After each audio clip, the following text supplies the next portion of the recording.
Hello! Hello everyone. Teka lang. Mag-share lang tayo. Hello. Kamusta? Kamusta mga bossing? Kamusta mga boss? Kamusta mga boss natin? Mag-share lang muna tayo. So, share lang muna. Share your blessing. So, share your blessing muna tayo mga boss. Share your blessing. Hello, what's up sa 7 million viewers natin? Bumibilis tayong dumami ha. So, share lang muna natin mga boss. Share lang muna natin. Ng mga 2 to 3 minutes, mag-start na tayo ng... Start na agad tayo, no? 2 to 3 minutes, start na agad. Bakbakan na agad. First of all, mic test. All goods pa tayo. Comment kayo dyan guys kung di nyo ako naririnig or if goods lang ba. So, yeah. Ano ba? Goods pa tayo. Comment kayo dyan guys. Comment mga boss. Share lang natin to. Share, copy, link. All goods from John Thomas. Thank you boss. Let's go. Share lang din natin sa sa Discord. Goods na goods. Shoutout sa'yo, boss. Ano yan? Chinese or Japanese name? Paano kita masya-shoutout niyan, boss? So there. We're live.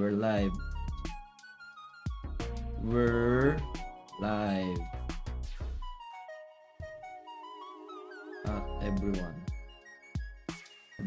Ganun din. Wait lang mga boss, wait lang. Just bear with me. Share lang muna natin yung mga links para lahat ng natin, lahat ng sa community natin is nakita nila. We're live. Everyone. Alright! So we have 10 million viewers na agad. Docker. Wala ako ng Docker. So sino dito yung mga marunong na mag-Docker? Or at least merong idea sa Docker? Chat 1 kung marunong na kayo mag-Docker. Chat 0 kung wala pa kayong idea kahit ano. Shoutout sa'yo Boss Mike. So, chat or comment 1 kung may idea na kayo sa Docker or nakapag-Docker na kayo. Comment 0 if zero knowledge talaga. Wala talagang kahit ano. Okay, so yan na. Dumadami na tayo, guys. Let's go. Nag-send ng star naman si Boss Edison, no? Mukhang tapos na mag-Valorant, Mukhang tapos na mag-Valorant si Boss Edison. Nakapag-send na ng star, eh. Grabe naman yan. Salamat sa pa-star. Okay, wait lang, guys. Babuelo lang ako. Actually, kakakain ko lang, eh. Pero in-start ko na yung live. Kasi, since may mga setup pa. Yan. So, tag nyo na yung mga friends nyo, guys. Tag nyo na mga after 2 minutes, pahinga lang konti or 1 minute. Ano muna kayo? Tanong muna kayo ng question. O, again, no? Comment kayo ng 1 pagka may idea na kayo sa Docker or marunong na kayo mag-Docker. Comment kayo ng 0 pagka wala pa kayong idea na kahit ano. No? So, mas lamang talaga yung mga wala pang idea sa Docker. Si Boss Edison meron na. Sino pang meron na? Wala. So actually si Boss Edison pa lang nagko-comment na meron na siyang alam. Si Gilbert meron na rin, may idea na din. Rodel wala pa rin, si Ralph wala pa rin.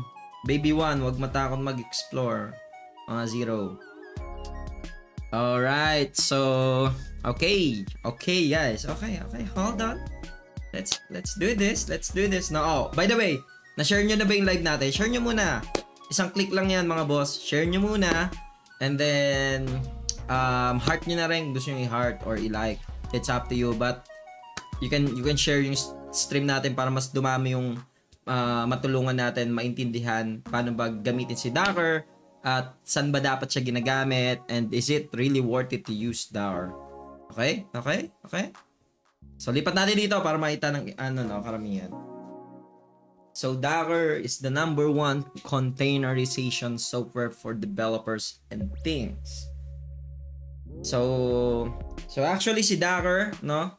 Siya yung parang tipong one of the powerful, one of the most interesting tools in the IT world, no? Na dapat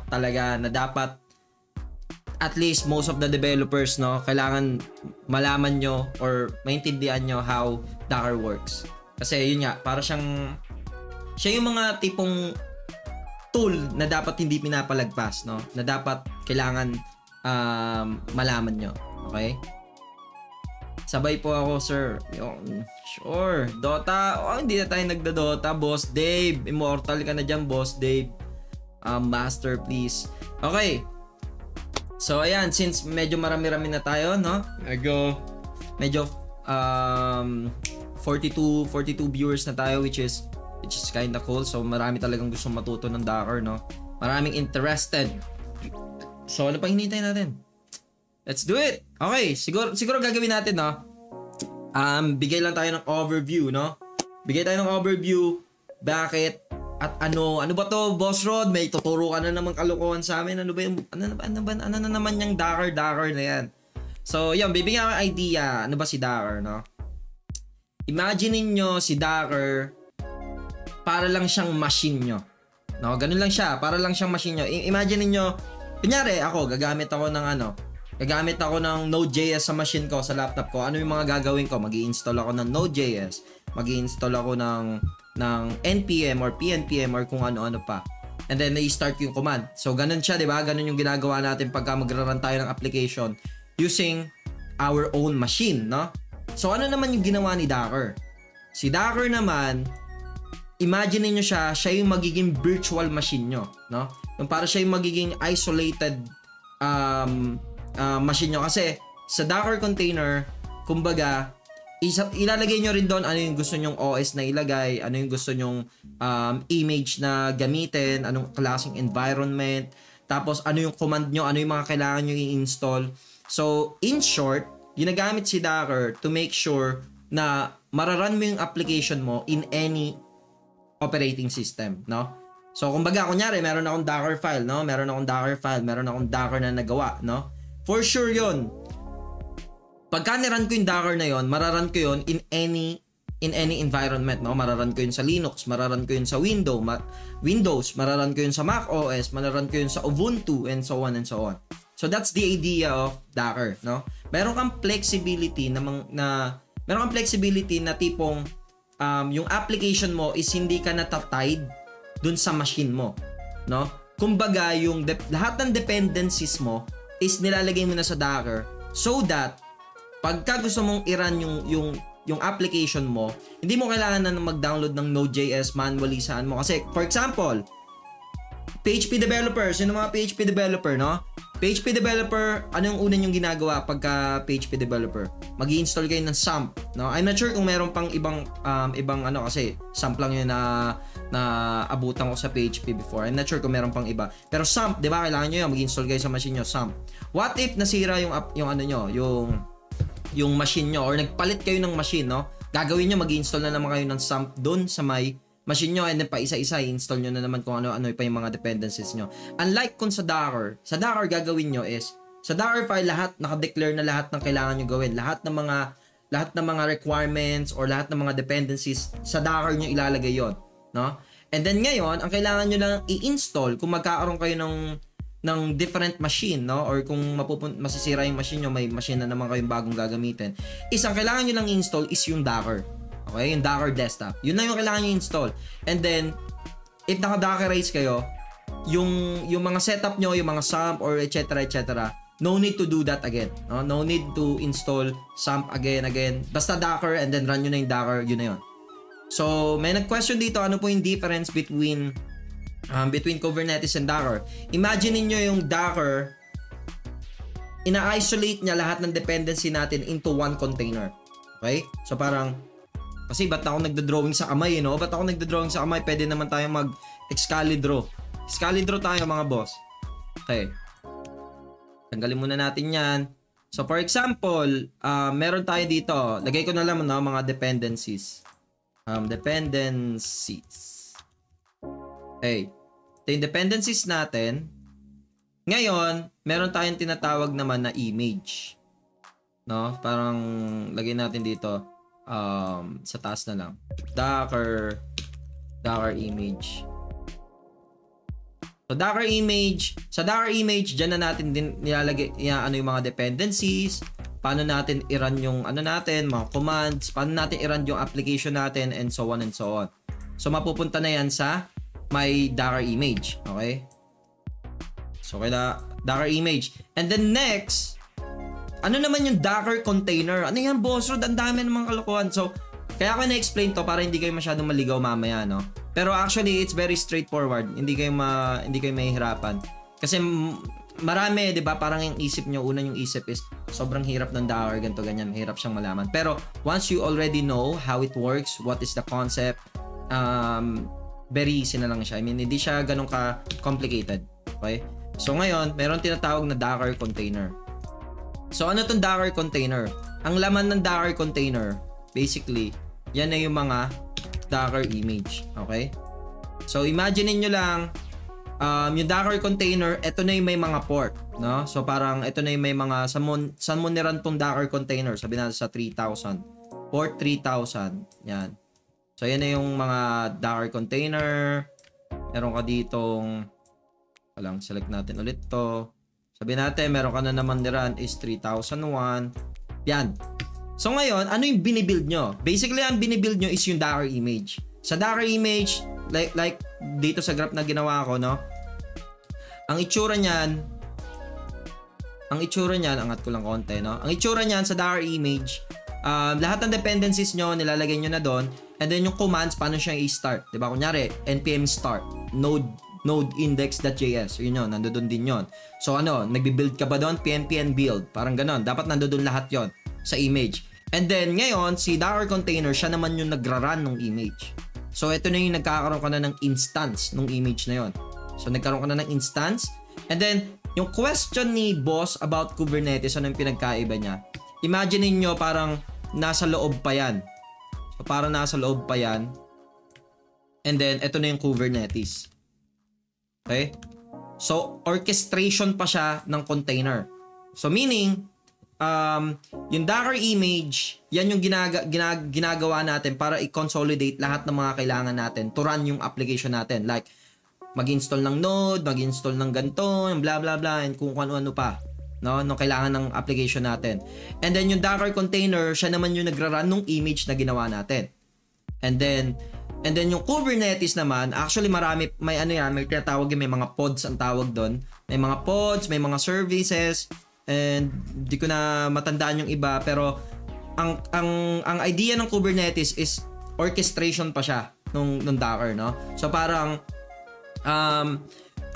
siya pa yung nag-handle ng mga Docker containers mo. Kaya mapapansin nyo sa mga cloud nagkakaroon niya ng mga di ba? May mga tinatawag na vertical scale, may mga tinatawag na horizontal scale, no? Pagka sinabing vertical scale, ito yung nag-upgrade ka lang, isa lang yung instance mo. Tapos nag-upgrade ka lang ng RAM, nag-upgrade ka lang ng CPU, nag-upgrade ka lang ng kung ano-ano dun sa instance mo na yon.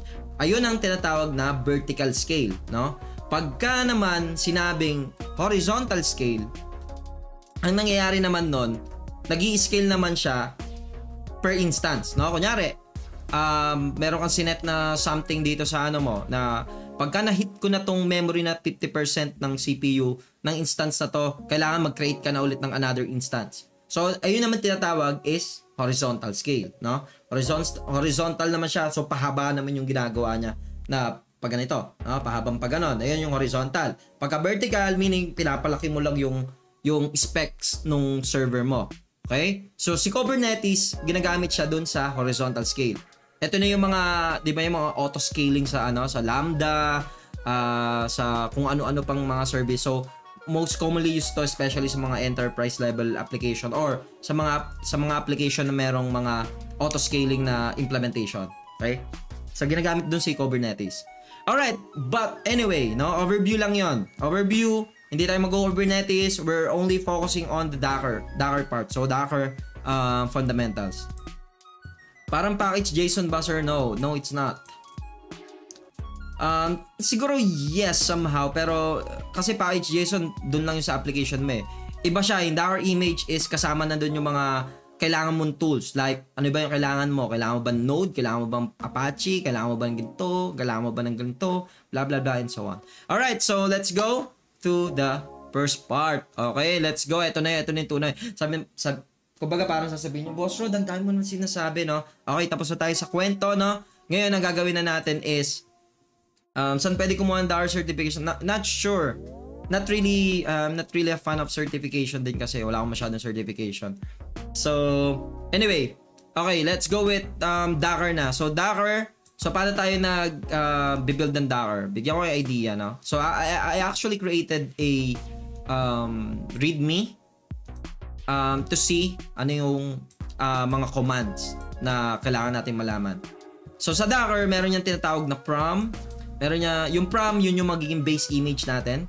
And then meron niyang work directory which sineset lang natin ano yung magiging directory natin dun sa container na yon or dun sa image na yon. Yung copy naman, ano yung mga ika-copy natin from the host or from our machine to the container. Okay? And then run, syempre, paano mo i-run yung image mo into a Docker container. Expose naman, ito yun naman yung port na i-expose mo. Kunyari, i-expose mo is 3,000. So, kailangan mo lang ilagay doon 3,000 yung port. And then, ENB, ARGS. So, yung ARGS. So, yung ENB and ARGS. ENB is environment variable, no? Yung ARGS naman is available lang siya sa build time. Okay? And then, yung volume, ito naman yung parang syncing nung ano nyo. From your machine and then to the container machine. So, mounting lang yun. Kunyari, meron kang /src, no? Saan mo siya gusto i-mount? No? Saan mo siya gusto i-sync sa loob ng container? Okay? Ganun yung idea niya.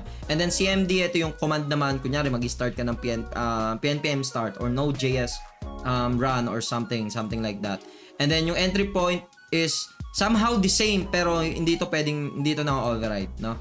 So, yun yung idea niya. So, hindi na ako mag-deep dive here. But these are the commands that is or most commonly used na kailangan nyo malaman when creating a Docker file. Okay, let's go. Create tayo ng Docker file, no? Docker file.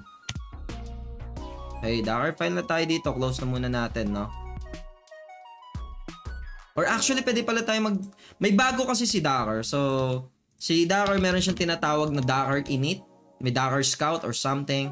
Pero meron siyang tinatawag na Docker init. Pero gusto ko sanang gamitin. Not sure ba, parang baka malito kayo. Siguro gawa na tayong Docker file. But first, ano yung gusto nating i-run, no? Gawa tayo siguro ng npm init-y. Yan, meron tayong Node.js application for example. Then ang ginagawa lang ng index.js. Sabihin natin sa index.js, meron tayo ditong console.log. Hello, I'm from Docker. Sabi natin. Yan yung gagawin natin. So, paano natin iraran yan? Diba? Pagka iraran natin yan, node.index.js. Ganun lang, diba? Pagka iraran natin siya, node space index.js. Makikita na natin yung console. Alright, so paano natin gagawa ng Docker to, mga boss? So, ngayon, gagawin natin Docker file. Alright, pagka meron na tayong Docker file, ano yung una, yung kanina sa readme? Sa readme, meron tayong tinatawag na close natin to. May tinatawag tayo na prom. So, ano yung prom? Yung prom, actually, pwede nyo siyang i-hover. So, prom, ano yung magiging base image nyo? Okay? So, sa Node.js, pwede kayong mamili. So, pupunta tayo ng Docker Hub. Docker Hub, Node.js. Okay, and then, hanapin lang natin official Node.js image.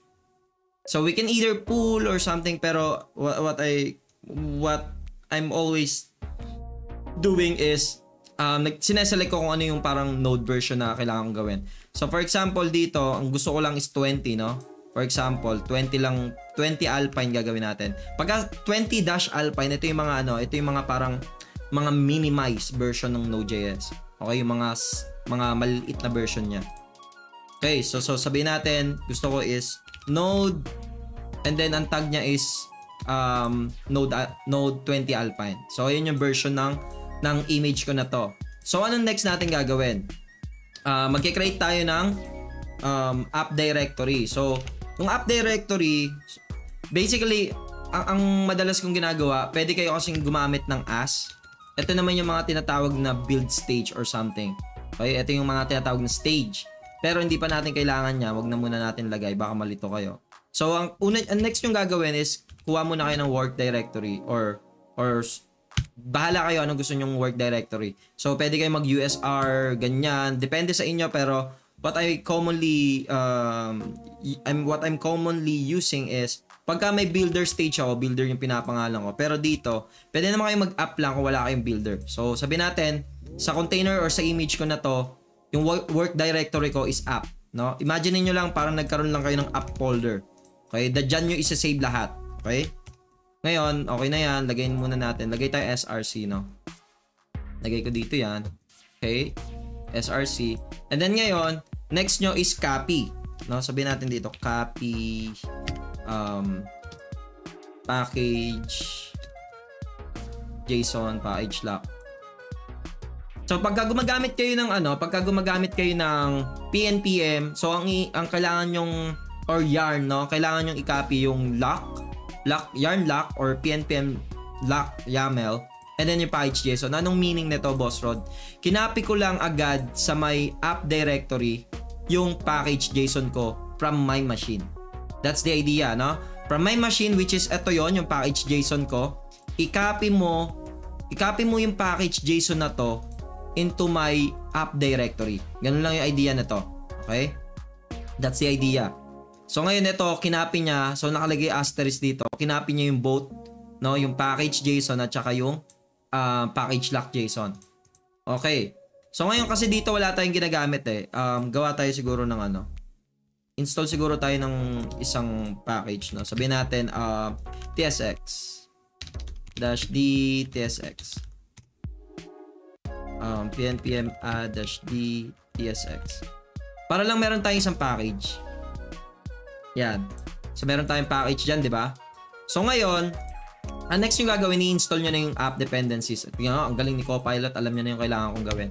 So pag i-install nyo na yan, kailangan nyo lang yung run command. Okay? Ano yung i-run nyo na command after nyo makopy lahat ng mga files na kailangan nyo. So since dito, ang kailangan lang naman natin for install is yung package JSON. The reason why hindi natin kinopy lahat ng file agad, kasi para maging advantage natin siya sa Docker cache, no? So kasi eto mga to, pag walang nagbabago rito, yung Docker cache, hindi niya na iraran to ulit, no? Or may hit niya na yung cache pagka binuild natin ulit yung image na to. So that's the reason why nauuna lagi yung package JSON before yung copying ng ibang files. Okay? Ngayon mag-install na tayo. So run, paglalagay na ako npm, sabi natin install. Yun lang. Kasi install natin. So panigurado yan, sa pag-install natin, magkakaroon yan ng node modules, di ba? So sa app natin, magkakaroon yan ng node modules, panigurado. And then next, anong kailangan natin gawin? Kailangan lang natin gawin is, actually pwede na tayo dito mag-copy na ulit ng copy app source code. Yan na yun. So kakopy lang natin lahat, no? Pwede natin i-copy lahat, or it depends on you. Kunyari, for example, may mga application kayo na hindi naman kailangan for the prod, or kunyari, kasi pwede nyo paghiwalayin yung development version na Docker and yung production version na Docker. Pero dito, in this case, no, ang gawin na lang natin is copy natin lahat. So dito, gumamit akong PNPM. So ngayon, papalitan na natin to, no? Hindi na siya PNPM. So package JSON and package PNPM lock YAML. Yan, etong dalawang file na to, ilalagay ko lang yan dito. Mamaya makikita nyo kung paano to nangyayari, no? And then copy lang natin lahat ng source code, or lahat ng file na lang kinopy natin. After that, and then next natin yan, i-expose na natin yung endpoint or yung port. Expose port. Okay, sa expose port, so it's up to you, no? So ito yung kailangan nyo malaman. There's always two port sa Docker, no? Yung container port na tinatawag at yung machine port. Yung machine port mo yon sa machine mo kung saan mo nirarun yung Docker. Yung container port naman is kung ano yung ine-expose mo pagka nirun mo yung Docker. So wag kayo malilito ha. Machine port is yung port na gagamitin sa may computer mo or sa may machine mo or kung sa server mo. Yung container port naman, ito naman yung port na ginamit sa loob ng container. Okay? Kasi kailangan mo yon para i-match mo yun eh.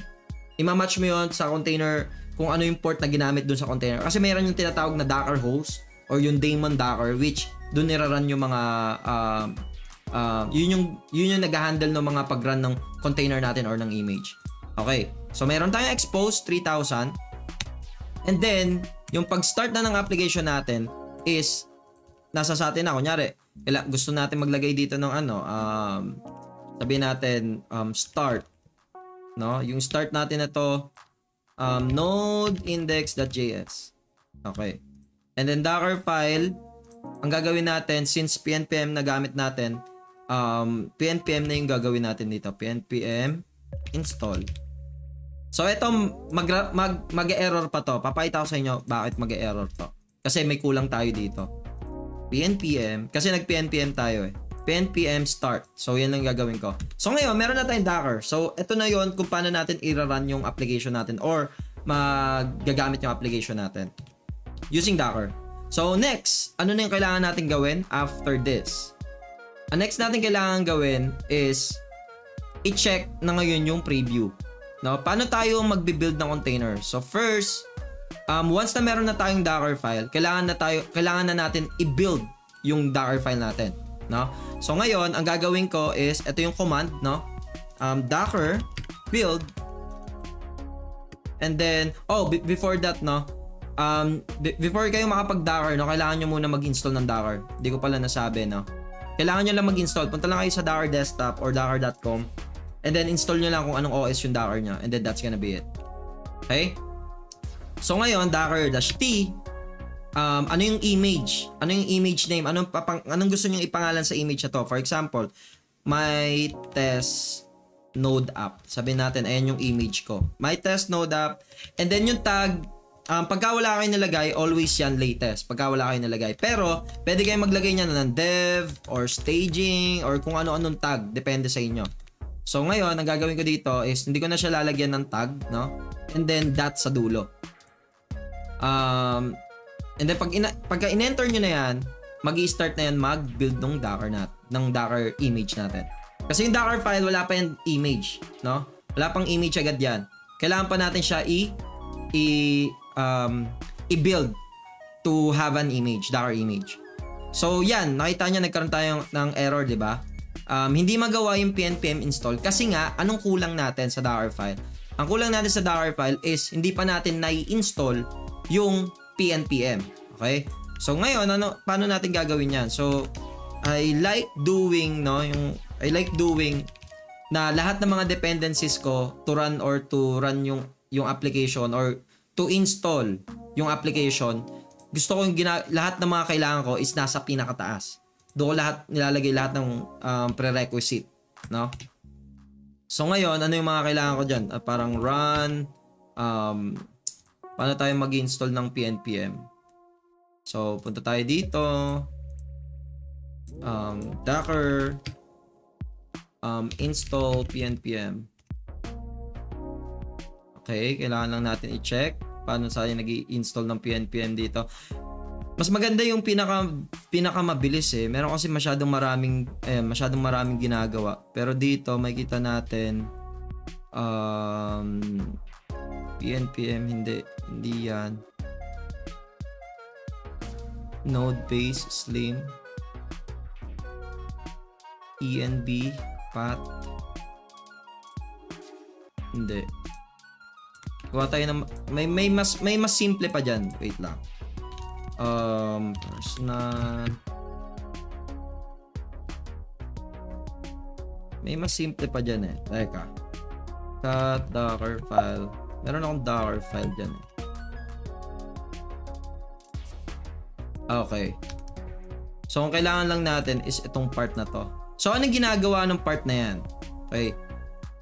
So, ang ginagawa ng part na to, mga boss, is basically, ini-install niya lang yung kailangan or yung pinaka need mo sa PNPM, no? Itong part na to, APK, actually may kita nyo rin to, or pagka paisa-isa nyo siyang ginawa, kasi pwede nyo gawin is paisa-isang ganito, no? And then mag-error na naman to. And then pagka nag-error na to, magre-research kayo paano nyo install to. Pero basically, ito lang yung pinaka-kailangan nyo, no? Kailangan nyo lang i-add tong APK, no cache, and then yung libc C6 compact, and then sa kanyo na pwedeng i-install globally yung PNPM. Okay? And then once na ma-install nyo na yan, I think enough na yan para mapag-run na tayo ng application or oops, backslash.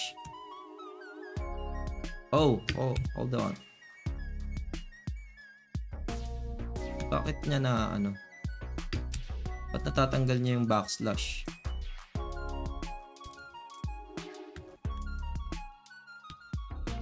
Wait, nagme-mess up ata yung aking prettier. Prettier ba to?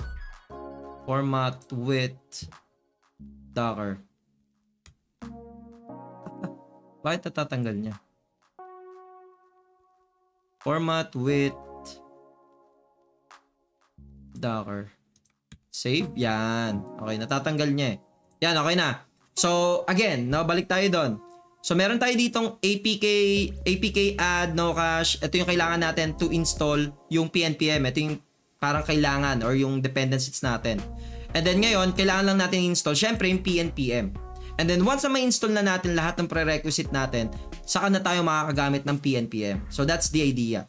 Okay? So, ngayon gagawin natin is same lang yung gagawin natin, docker builds -t, no, dito, then yung image, ano yung ipapangalan nating image for that Docker file, and then enter. Yeah, makikita nyo mag-i-install na siya, di ba?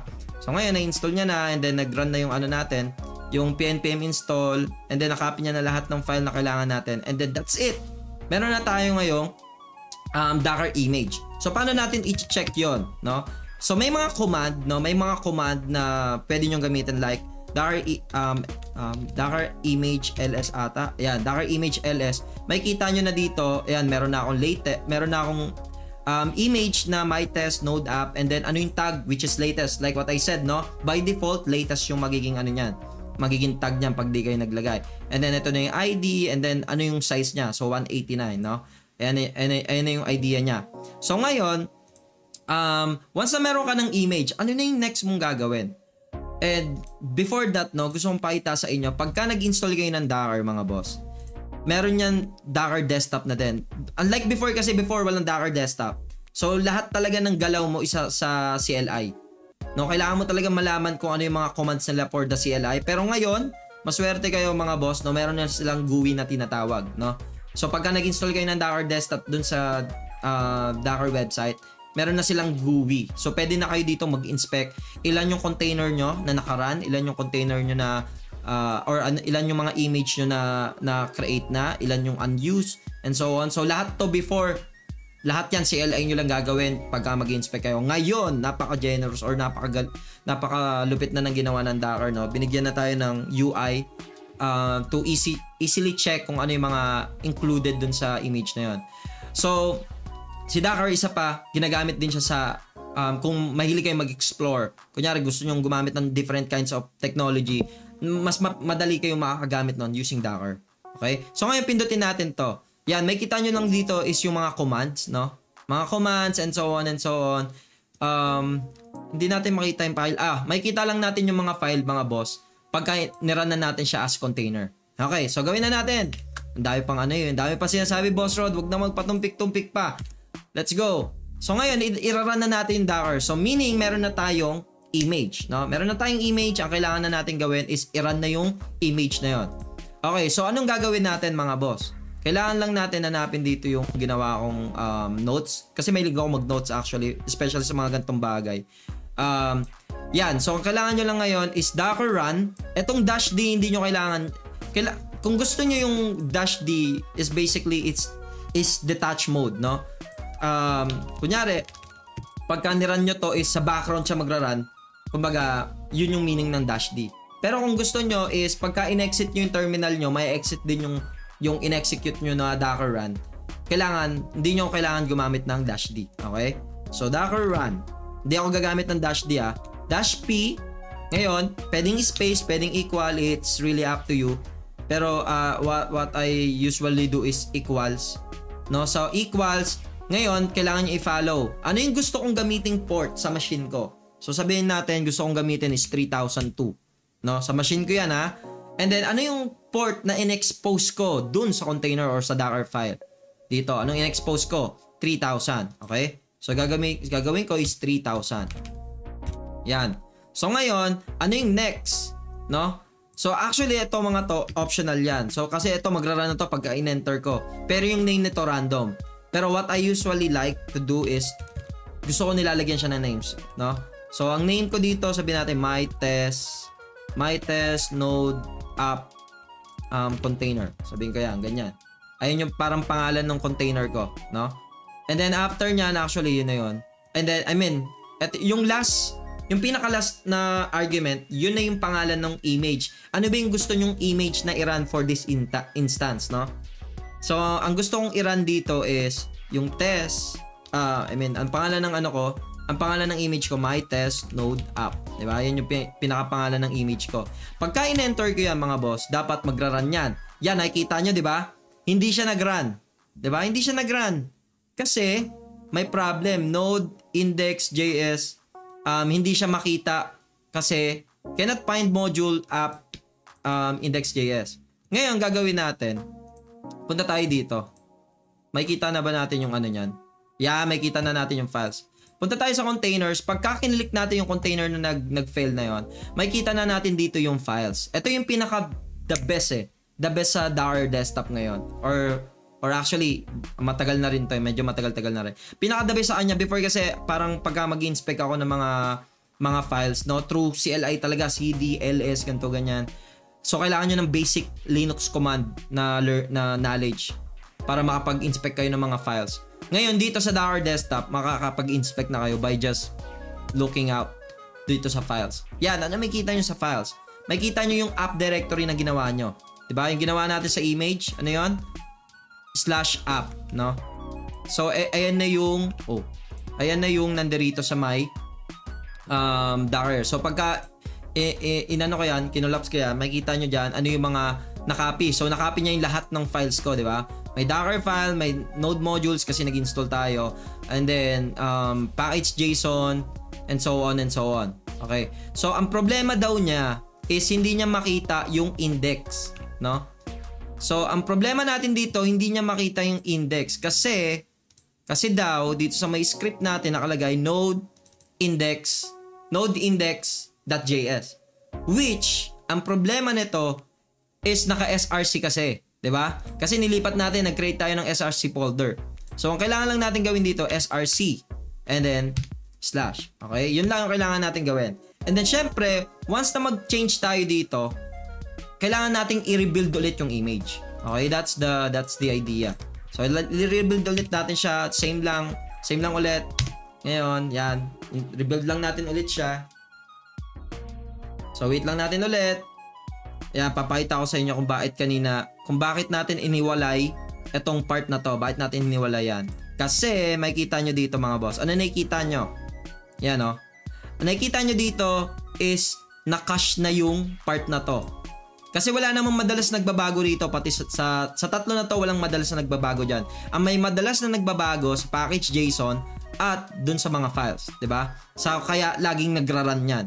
Pero, pagka ginawa nyo tong part na to, ito yung best practice na tinatawag or sinasabi, no? Best practice is always to makacache, no? So, ito makikita nyo, hindi niya naniran yan. Kasi nga nakacache na yan. Kasi wala naman nagbabago dyan. That's the idea, no? That's one of the important din na kailangan nyo malaman kasi importante yon para hindi kayo hindi nagra-run yung mga steps na meron ka sa Docker file nyo.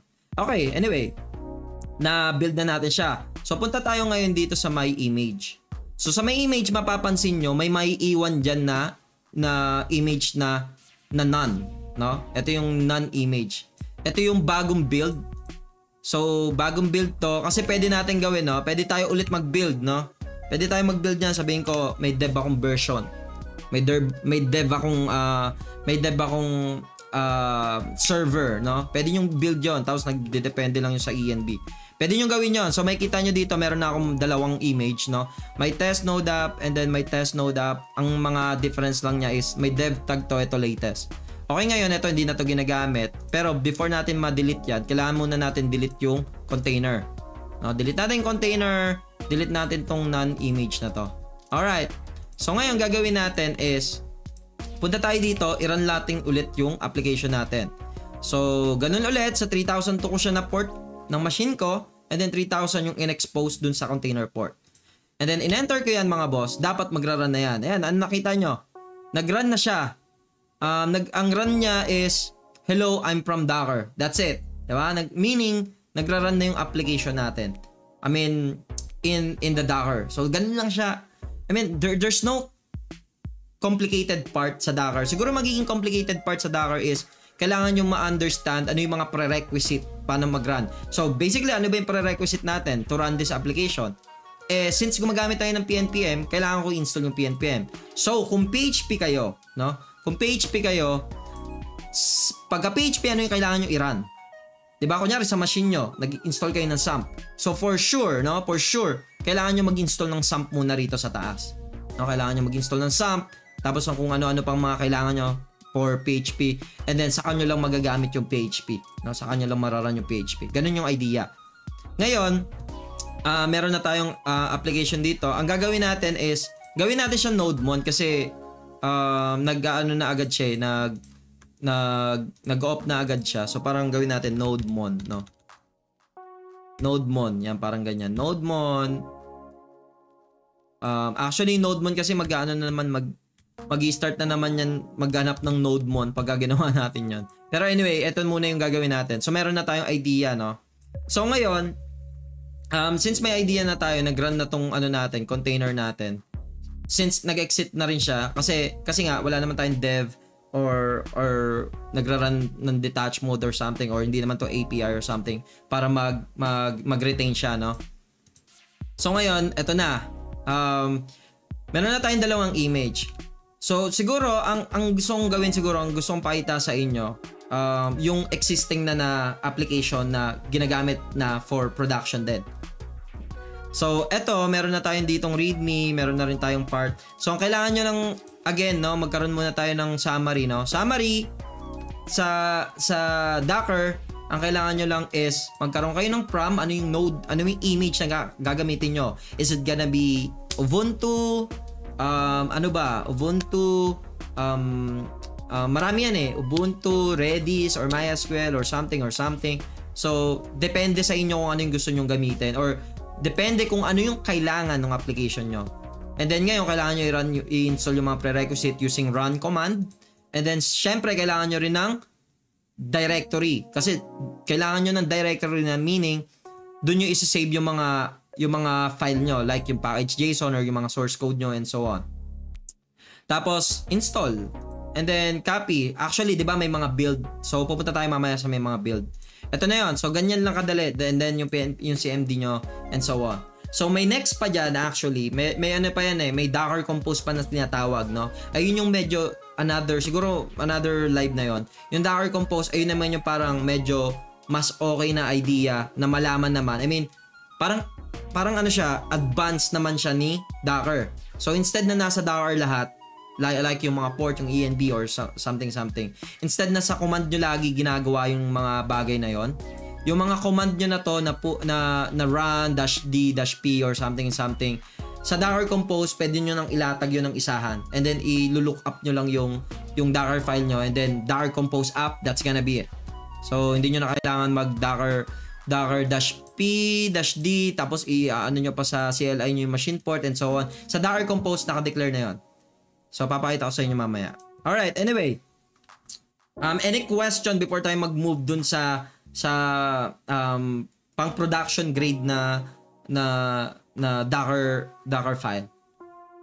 Any question? So Apache or Nginx or Caddy file or something, yan naman yung ginagamit for proxy, no? Kunyari, for example, ito, na-run ko na yung application ko sa server ko na 3002 na port, no? 3002 port siya. So ngayon, ayoko naman sa application natin or sa website, no, ipapakita mo doon parang bossrod.com tapos merong colon, no, colon 3002. Ayaw mo nun. So for you to be able to have some sort of, let's say sabihin natin dev.bossrod.com, so gagamitan mo yun ng tinatawag na proxy, which is yun na yung mga Apache, yun na yung mga Nginx, yun na yung mga CAD file, and so on and so on. So yon. Okay, question, ginagamit pang practice ko na ano ba? Boss, sir, need po ba i-on VT or SBM sa BIOS before using not sure, boss, not sure. Windows ba yan? I'm not sure, pero I think merong mga ganun, may mga ganung klaseng BIOS setup or something, especially kung yung Windows nyo is outdated na tipong Windows 10 lang. Pero I believe yung mga Windows latest version, ano na yon, seamless na dapat yung pag-install nyo ng Docker, and then dapat mag-run na yon. Boss, ano maganda gamitin? Slim or Alpine, kunwari may node modules? Slim, Alpines, I mean, ano lang naman yun eh, means parang somehow same lang sila eh. Kasi yung Slim and Alpine parang, ayun nga, parang maliit lang siya na version na node. Compare with node lang ha, kasi pagka ginawa nyo is node, try natin ha, pagka ginawa nyo kasi is node, malaki yan, parang, ayan yung parang pinaka node talaga, lahat-lahat. Pagka sinabi namang Alpine or burst or slim or something, yun ay mga version na na maliliit. Try natin ha. Anong natin? Image natin dito 189. So gawin natin is yung kanina. Oops. Docker build. Yan, sabihin natin dito is test. Sabihin natin test yung niya. Yung tag niya. Yan, nakikita nyo medyo matagal siya. Kasi medyo malaki. Ito, dito pa nga lang, oh. Nakita nyo siya. 200 MB agad, oh. Oh, ang laki niya, di ba? So, yun yung kailangan nyo malaman, no? So, sa mga image na gagamitin nyo or sa mga base image na gagamitin nyo, make sure na gumamit kayo ng mga Alpine or Burst or Slim or something. Kailangan nyong gawin yon. Pero anyway, nag-error siya. Pero actually yun nga, pagka hindi kayo gumamit ng mga Alpine or Slim, mas malaki yung magiging size ng image nyo. So dito nagka-error, so baka din na natin siya fix, hindi naman siya gano'n ka-important. So anyway, yun yung idea, okay? So ngayon, punta na tayo dun sa sinasabi kong pang production grade naman. Okay, so punta na akong terminal, i-run ko lang to. So, ito naman is, ito yung template na ginawa ko naman sa Hono, no? Ang nangyayari dito mga boss is, meron akong Docker file. So, isa-isayin natin Docker file, no? Okay, makikita nyo, ang dami, Boss Rod, no? Ang dami mong ginagawa dito, Boss Rod. Madali lang yan. Papaintindi ko sa inyo na very, very, very, very light, no? Alright. So, ngayon, meron tayong tinatawag dito, or minarkahan ko siyang stage 1, no? Stage 1 meaning meron akong node 20 Alpine, tapos nilagyan ko lang siya ng as. So ang tawag na dito magiging stage na to. Okay? So meaning itong part na to, hindi siya paano ba siya explain? Magra-run siya pero hindi siya masasama sa image. I mean, hindi siya masasama sa size. Ganun na lang yung gawin natin. Hindi siya masasama sa size. Meaning, kung ano yung pinakahuling prom, ayun yung mayroong, ito na yung parang magdidikta ng buong size nung image nyo. Okay? I hope I hope naintindihan nyo, no? Ganun yun. Parang, kung ano yung huling prom, kasi ang tawag na dito mga stage pagka nilagyan mo ng as, no? So, ginawa natin kanina, walang mga as, no? So, ang idea is, kung sino yung huling prom, siya yung magkakaroon ng parang pinaka actual size ng magiging Docker image nyo. Pero, pagka ginawa nyo is ganito, kahit gaano kalaki yung image nyo sa taas, hindi yun masasama sa laki ng image nyo. Kunyari, nag-declare pa ako ng kung ano-anong image dyan. Hindi yun masasama sa size ng natin. Sa size ng Docker natin pagka binuild natin. Alright, so ngayon, dito na tayo. May stage 1 tayo. Stage 1 is, ginawa ko lang siyang base. So meaning, kasi ito, pare-parehas lang yung gagamitin kong image for the builder stage and the runner stage. So may tatlo lang ako. Ngayon, meron ako ditong base image or yung base stage na tinatawag. So nire-reuse ko lang siya. Okay? Sa base na to, kaya ako ginawa to is for, remember, yung caching, 'di ba? Yung caching na ginagawa natin kanina, kasi ito hindi naman to nagbabago. Pagka ginawa ko kasi is ganito. Yan, ganyan. Pagka ginawa ko, mag-install na naman niya ng Node Alpine 20, no? Unlike pagka ganito, isang beses lang siya mag-install ng Node Alpine 20 and then builder stage agad and then so on and so on. So ngayon, meron na tayo ditong base and then ni-reuse ko lang yung base. Makikita nyo yung base ni-reuse ko lang din sa baba kasi same Node Alpine lang yung gagamitin ko for each stage. Ngayon, meron akong builder stage dito. Yung builder stage, ano yung ginagawa ng builder stage? Syempre, first, install natin yung kanina, di ba? Install natin yung PNPM kasi PNPM yung gamit natin dito. PNPM, lahat ng prerequisite. And then next natin i-set is yung directory natin. So this is very important, no? Kanina app lang yung ginamit natin kasi wala nga tayong mga builder, no? Wala tayong mga builder stage or runner stage or something. Pero how I usually do it, no, yung kung ano yung builder name ko or I mean yung stage name ko, yun yung magiging directory nung ano ko na yun, ng stage na yun. So since this is a builder stage, yung working directory ko is gonna be the builder stage. Okay? I mean the builder directory. So ngayon, anong gagawin natin yon? The same thing, di ba? Una, syempre, i-install ko lang i-copy ko lang yung package JSON from this repository and then yung lock file sa builder work directory. So kakopy ko lang una yon. And then next, syempre, install ko lang agad. Pagka-install ko, run command. Pagka next ko mag-install nun, i-copy ko na yung whole directory, no? So ngayon, meron din tinatawag yan na Docker ignore.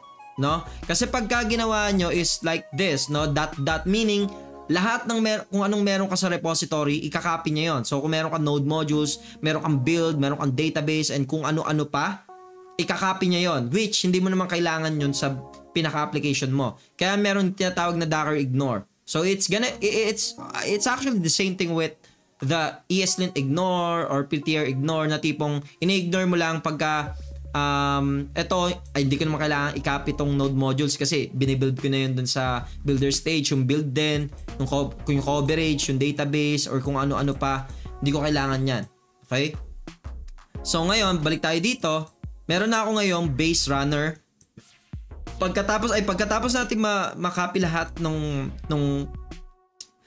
files natin dun sa from my machine to my container or to my image, ang next niya nang gagawin is to run yung build, no? So if you guys are familiar with the build, no, ito yung build na nagbi-build ng dist folder or depende sa inyo kung nire-rename nyo. Ako nire-rename ko lagi yun na build folder.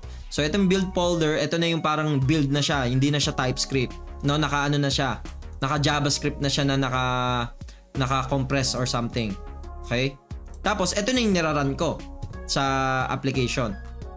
So ngayon, punta tayo sa Docker file. Makikita nyo dito sa build, 'di ba? Kinopy natin lahat ng file. Kinopy natin lahat ng file sa builder and so on and so on. Dito naman sa runner, makikita nyo dito, stage 3 mga boss, runner. Nag-set na ulit ako ng work directory ko called runner, no? And then etong part naman na to is for security purposes, no? It is better na hindi kayo gumagamit ng root para kung sino man, let's say for example, no, worst case scenario, nagkaroon ng mga napasok yung server nyo, so hindi sila basta-basta makaka-inspect ng mga file nyo sa loob ng Docker image nyo or Docker container nyo. Hindi nila ma-inspect agad-agad yun kasi, or hindi sila makapag-delete or something kasi nga hindi ka naka-root user. So yun lang yung idea nito, okay? Ang pinakamahalaga dyan, Boss Rod, so it's up to you kung gusto nyo magkaroon ng mga security, pero pwede nyo itanggalin yan, no? Dito sa part na to, ito yung pinaka-importante, no? Ito naman yung nagka-copy ka na from the other stage to another stage. So ito yung pinaka-cool thing na kailangan nyo malaman, no? So ngayon, ang sinabi ko lang dito, copy mo yung from builder which is yung builder stage natin na directory, no? So, copy mo yung ano doon. Ano yung kakopy ko doon sa builder stage? Ang ikakopy mo doon, yung node modules. I-copy mo, ipunta mo sa runner folder. And then, same name lang, which is node modules. And then ngayon, builder. Yung builder naman, syempre, i-copy mo yung build. Kasi build lang yung kailangan ko sa production, production version, or kung iraran ko yung production version ng application ko. Kailangan ko lang yung build. Kasi ito na yung parang build na nga eh. Ito na yung parang maliit lang yung size. So, copy mo yan. Pagka na-copy mo na yan, okay na. And then ngayon, sa package JSON naman, syempre, i-copy mo rin yan. So, pero ito, depende sa inyo. The reason why kailangan kong i-copy to kasi meron akong mga ano dito, kasi ginagamit ko sa package JSON for my code din eh. Ayan version. Kinukuha ko yung version. Kunyari, ginagamit ko siya. Kung anong version ng package JSON ko, yun dapat yung magiging version ng API ko. Kaya may kita nyo dito sa Docker file, kinakopy ko rin siya. Pero kung hindi nyo ginagamit yung package JSON in some of your imports in your application, pwede nyo nang delete yan. Ito lang yung pinakamahalaga. Okay, ayan lang dalawa. So ngayon, pagka okay na yan, isi-switch mo lang yung user into Hono, yun nga. So security purpose, pero it's up to you, no? So hindi nyo muna kailangan gawin to if mga basic application lang naman yung ginagawa nyo. And then ngayon, expose nyo lang ulit. Pagka-expose nyo, syempre yung CMD nyo na rito, which is ito yung parang pinaka-end or yung pinaka-command na magra-run, no? Yung runner folder, and then syempre, kung nandoon na yung build, panigurado sa build folder na yon, meron yung app.js, which is app.js. Okay. So ngayon, goods na tayo dyan. Ang gagawin natin is Docker build, diba? Docker build, and then Docker build. Actually, kahit di ko na siya pangalanan eh. So parang Docker build. Ay, wait. Sorry. Kailangan pala pangalanan.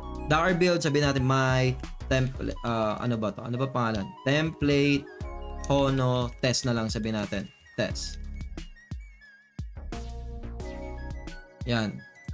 Kita nyo yan. Install nyo na yung Alpine. Tapos makikita nyo rin dito, nakakash na rin yung iba. Kasi nga, yun yung parang hindi na nagbabago.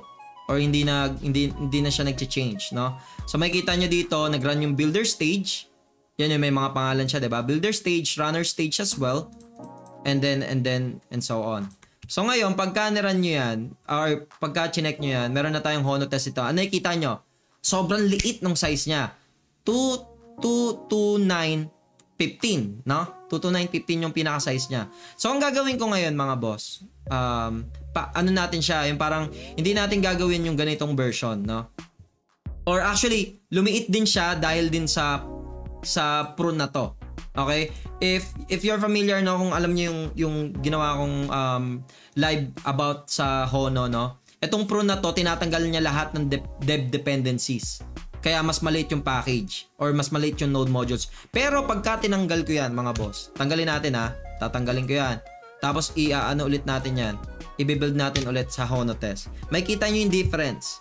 The difference yung using ng prune or yung pagtanggal ng dev dependencies.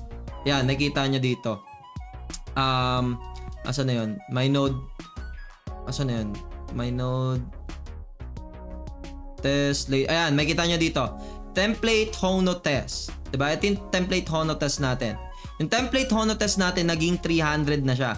300 MB na yung size ng image. No? 379, pero kanina, 229 lang siya. Yun yung idea kung bakit pinipili mo lang yung kailangan mong file, kailangan mong mga kung ano-ano pa, no? Kung ano-anong mga files yung kailangan mo dun sa production. Kaya nagkakaroon ng build, kaya nagkakaroon ng ano, 'di ba? Pagka dev, yan yung dev, medyo malaki yan kasi lahat included eh. Pero pagka prod ng usapan, nagkakaroon niya ng builder stage, 'di ba? And then sa builder stage, hindi pa yun enough. Sa builder stage, kailangan mo rin syempre i-delete or sa node modules, i-delete yung mga kasi kailangan ng node modules. Remember that, always mo need ang node modules in any application, especially pagka gumagamit ng Node, React, or kung ano-ano pa. So, it's very important to understand na dapat nire-remove nyo rin yung mga dev dependencies, which yung ano doon is prune --prod, or kung sa may yarn, meron din sila noon, I believe meron din --prod or something, basta may mga ganun yarn. So kailangan yung i-delete yung mga dev dependencies. And then one of the most important thing as well, sa last stage na ginagawa nyo, ang kailangan nyo lang i-copy sa runner directory nyo is yung kailangan nyo lang. Ano ba yung mga kailangan nyo? So sa akin is yung package.json, yung build, and then node modules, yun lang. Kasi pagka pinuntahan natin yan dito, eto, files, meron diyang app, di ba? Meron kang app, meron kang, hindi to. Eto, Hono. Yan, Hono. So, dito makikita nyo, meron tayong builder. Hanapin natin builder.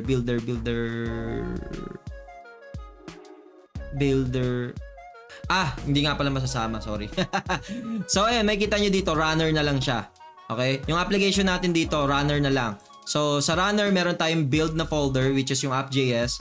And then, yung package.json, tsaka node modules. So, remember, kanina, sinabi ko, no, lahat ng nasa taas, no, hindi siya magre-retain, no. Dito, naggawa tayo ng folder, which ang pangalan niya is builder. Pero, hindi siya na generate dito sa mismong container. Wala tayong builder dito. So ngayon, kaya mas maliit yung size ng natin, image. So importante ito pagka nag-optimize kayo ng ng size ng nyo, kasi importante rin yung size ng image nyo, dapat maliit lang para pagka magpo-pull kayo o mag-run kayo or mag-install kayo, hindi ganun katagal yung application nyo or yung loading time niya. So anyway, I think that's... by the way, sige, gusto nyo ba i-check naman yung Docker Compose? Pero siguro pahapya lang sa Docker Compose, no? Sa Docker Compose naman, may kita nyo dito, ganito na yung idea niya. So ano yung ginawa ko dito? Meron na tayong diba? Port and so on, diba? So ngayon, ang difference nito kung Docker lang yung ginagamit nyo, no? Kung Docker run lang ginagamit nyo. Meron akong mga env na kailangan ilagay. So, kung Docker run lang yung gagawin ko, Docker run, ganyan-ganyan, di ba? Kailangan ko pang ilagay dito yung, sabi natin, DB user. Kailangan ko pang ilagay yan, pa isa-isa, consrod, no? Kailangan kong pa isa-isa yung gawin, or ilagay to mismo dun sa may Docker file. Pwede kong gawin yan dito, parang env node production. Pero kailangan mo statically ilagay dito. So, meron pang isang way, no? Meron pang isang way which yung args naman, pero the same thing lang din yon. Pagka args naman yung ginamit nyo, para magiging --build args, arg, tapos sa builds args nyo yan, parang ano yung pangalan ng args nyo, sabi natin test, and then anong equals niya, test din, sabi natin. So ngayon, pagka ina-access nyo sa Docker file yan, para magiging ganito, env, sabi natin test yung pangalan ng env, equals to nakalimutan ko na pero meron yan dito, parang arg test arg equals kung ano yung pangalan or kung ano yung arg na nilagay nyo dyan, and then magagamit nyo na dapat dito yung test args nyo. So ganyan yung idea niya. So 'di ba ang hassle niya pagka Docker lang yung gamit nyo, okay? Hassle yon, sobrang hassle. So ngayon, kaya dyan papasok si Docker Compose. So ano yung ginagawa ni Docker Compose, mga boss? Ang ginagawa ni Docker Compose, lahat na ng mga, karamihan ng ginagamit, nawala ba ako? Okay.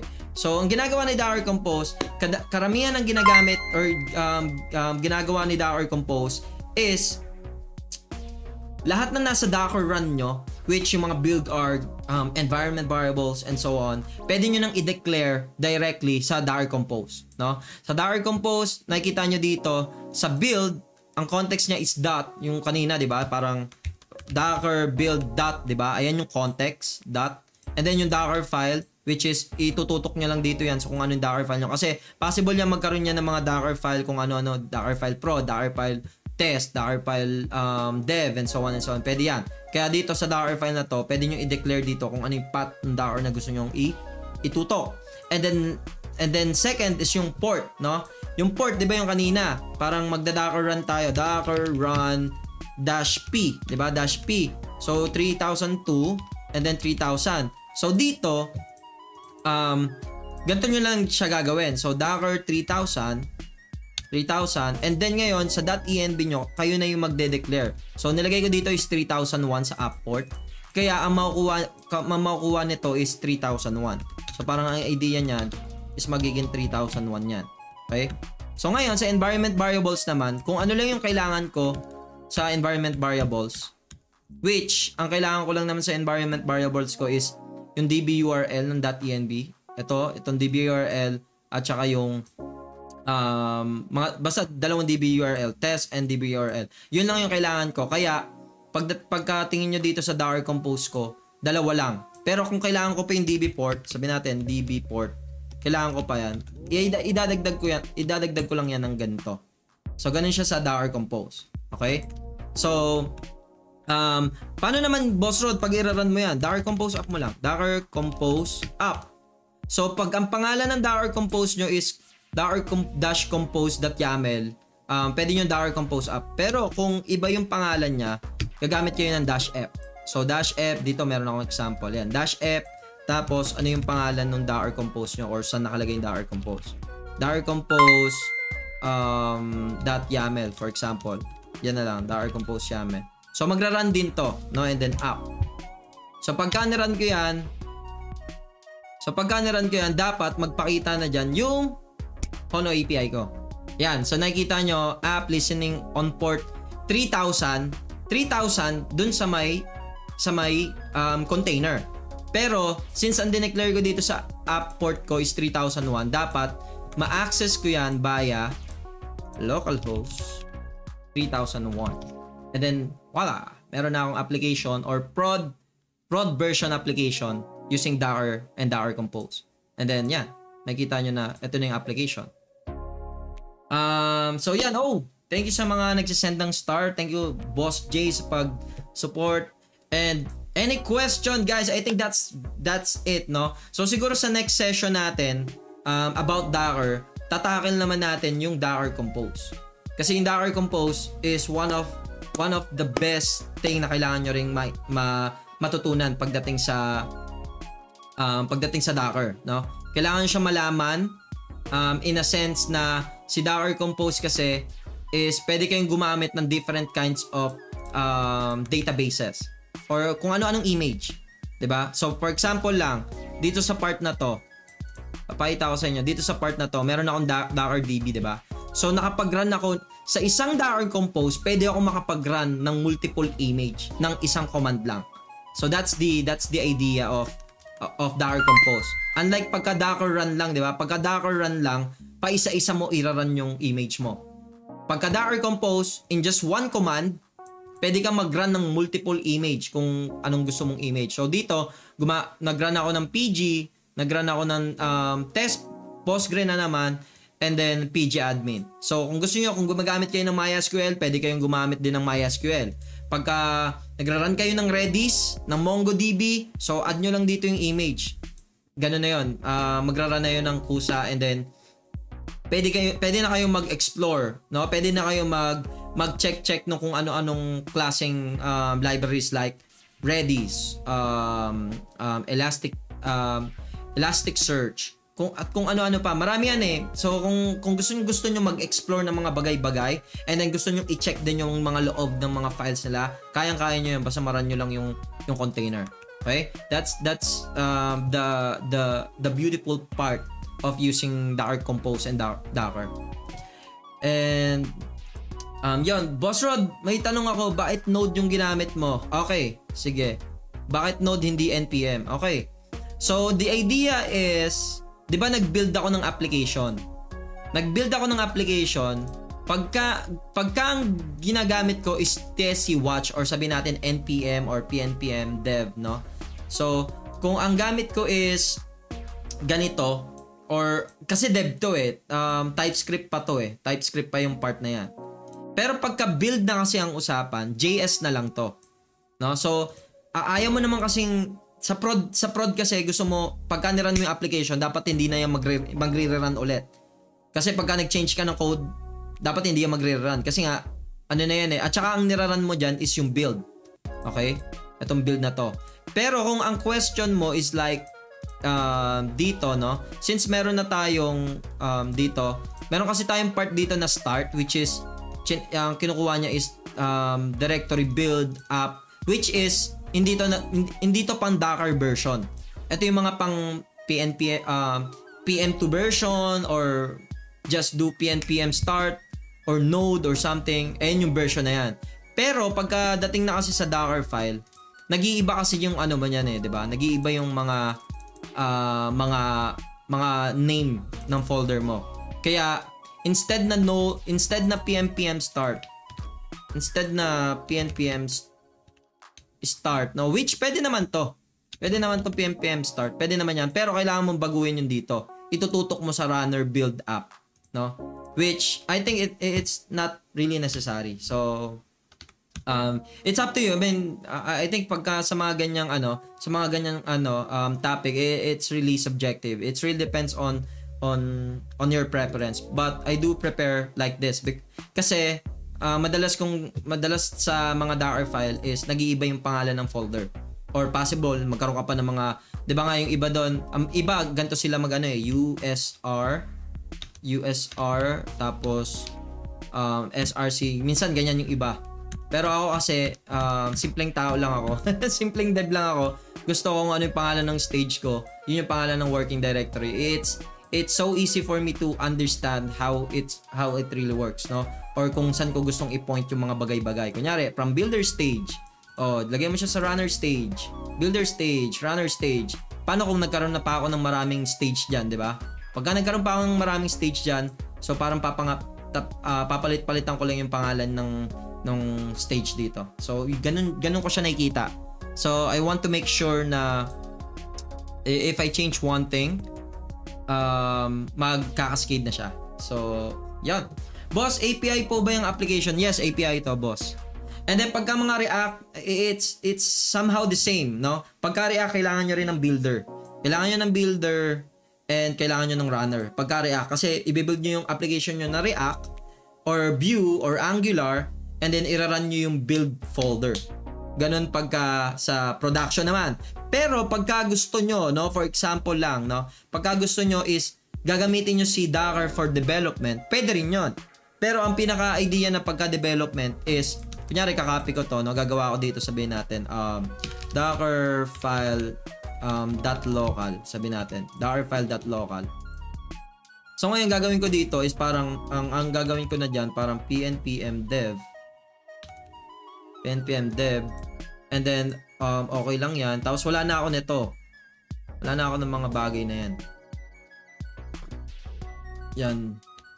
Yan. Pagka dev naman, ganyan lang siya. Tapos base, actually kahit wala na akong base.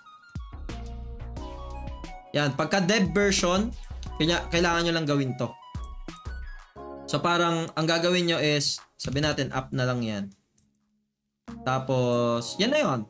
Pagka Docker, pagka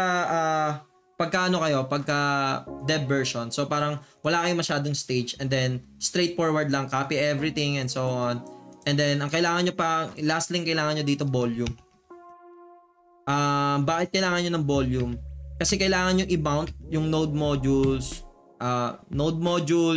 at saka yung, kasi kailangan, di ba, kung ano yung i-save mo dito sa machine mo, dapat mag-save din dun sa container mo para mag-sync. No? Kailangan mo i-mount yung volume, yung app mo, yung app, actually, pwede mong parang, .src to app src, parang ganyan. And then pati yung module, yung ano mo, pati tong node modules mo, pwede mo rin gawin yon. So ayun yung idea pagka sa dev version naman. Pero sa akin kasi parang hindi pa naman dumadaan sa point na nagde-dev ako through Docker. Kasi mas mabilis pa rin pagka sa ano pa rin sa pinaka-machine mo pa rin ka magde-dev. And then yung mga pagka kunyari lang meron talaga mga something na, for example, sobrang dami yung dependencies na ayoko kasi nag-i-install ng mga application sa machine ko. Like, kunyari, mag-i-install ako ng SAMP. Hindi ako mag-i-install ng SAMP directly. Gagamit lang akong Docker Compose. And then, irarun ko lang Docker Compose. Pagka hindi ko na siya kailangan, i-turn off ko na yung Docker Compose. So, meaning, hindi siya naka-attach talaga directly sa may ano ko. Parang na-opt-in ko yung mga tools na kailangan ko. Kunyari, kailangan ko ng Redis, kailangan ko ng MongoDB, kailangan ko ng Postgre. Opt-in lang yon mga boss. So, ita-turn on ko lang yung Docker Compose. Meron na akong Postgre. Ita-turn off ko lang yon pagka di ko na kailangan. Eh di wala na yon. Unlike pagka in-install mo yon, yun na yon. Nandoon na yon sa ano mo. Nandoon na yon sa memory mo and so on, no? Ayun yung difference niya. Kunyari, ito, DB, di ba? Kailangan ko ng Postgre. So, i-ano ko lang yan, Docker Compose, i-run ko lang yung ano na yan, yung i-run ko lang yung pinaka Docker ko na yan. And then ngayon, ano ba yung meron sa Docker ko na yan? Ay, Docker Compose ko na yan. Sa Docker Compose, meron lang akong niran na Postgre na 2. So, pagka pumunta na ako niyan dito, for example, pagka pumunta na ako sa localhost 5050, meron na akong pgadmin, di ba? Pgadmin, tapos password lang to. Tapos ako pa bahala kung ano yung kailangan kong gawin. Oh, ba't di siya nagra-run? So, punta tayo dito sa ENB ko. Pakita ko sa inyo. Ito, Docker host. Tapos, password lang siya. Yan, password. Yan, meron na agad ako pgadmin, Postgre. And then, yung 2 kong database. Diba? Yun lang. I mean, very basic. Paano pagka hindi ko na siya kailangan? Pagka hindi ko na siya kailangan, db stop. So basically ito, ginawa ko lang siya ng script pero Docker Compose lang yan. Docker Compose up, Docker Compose down. So ganun lang yung idea niyan. So ngayon dito, pagka na-refresh ko yan, wala na akong pgadmin. That's basically the easiest part, or I think the most efficient way to explore more sa programming, no? Kung kunyari gusto ko mag-aral ng Redis, hanap lang ako ng Docker image ng Redis. Kailangan ko ng MongoDB, Docker image ng MongoDB, kailangan ko ng MySQL, Docker. Nakikita niyo yung efficiency or yung pinaka ease niya pagka gagamit kayo or sabihin natin may task kayo or I mean sa project na to gumamit sila ng MongoDB. Okay, para i-replicate yun, magra-run ako ng MongoDB on my end. Pero hindi ko i-download yung MongoDB directly. Gagamit lang ako ng Docker Compose with MongoDB image and then that's it. So pwede ko na ma-replicate yung application. So Docker containerization, yun nga yun. Parang i-isolate mo yung lahat ng kailangan dependency ng application mo and then i-run mo lang yung Docker container, that's it. Hindi mo na kailangan mag-install ng SAMP ng manually sa machine mo para lang ma-run yung application. So ginagamit din siya panigurado sa mga legendary application. Kunyari, so may legendary kayong application. Yung version pa ng Node, sabi natin Node 12 pa yon. So for you to be able to run that application, kailangan nyo mag-install ng Node 12 sa machine nyo. So kailangan nyo i-install yon. Pero kung naka-Docker kayo, kailangan nyo Docker lang. And then sa Docker nyo, ilalagay nyo lang doon Node 12 Alpine. And then that's it. Dapat mag-run yung application nyo through Docker. So yeah. Alright. So I guess that's it mga boss. And if meron pa kayong mga question or suggestion or something, just feel free to message me. Oh, by the way, before that, no, it's very easy as well, no, i-follow yung social media natin, no.